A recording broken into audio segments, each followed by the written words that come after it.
do they share that helps everybody? Well, the biggest thing, like we talk about in the sport all the time, there's no magic potion. It's all about momentum, having good, positive momentum each weekend, something to build on, something to take to race to race to race. That's what it's all about. Momentum and confidence, right, Doc?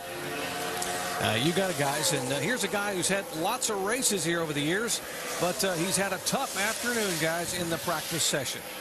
Yeah, we saw him here in practice, and it couldn't quite figure out how this little incident happened, but he did get up against the wall, tore the car up bad enough to have to go to a backup car. You can see here he's torn the whole right side up on it, and some of the components of suspension, and NASCAR let him go to a backup car, and that's what he's in now, in the black number 7.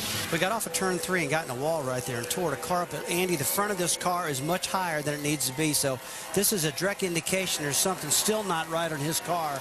This is his backup car, no stickers, no sponsors on it, anything.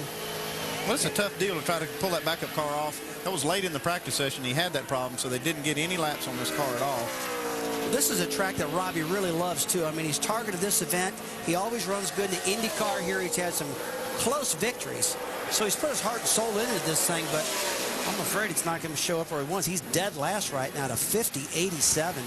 And so losing that main car was just terrible for him. Yeah, an hour and a half ago when I was down in the garage area, they were still trying to get the A-frames and trying to get the shocks and the springs put in from the other car into this car and get it to inspection just to get him out there, just to get him on the racetrack was something. Robby Gordon currently 23rd of 23 cars that are going to have to qualify. One thing that made it especially tough for this team is that was a brand new car that had never been raced, and that makes it even tougher because they don't really have a baseline to go from.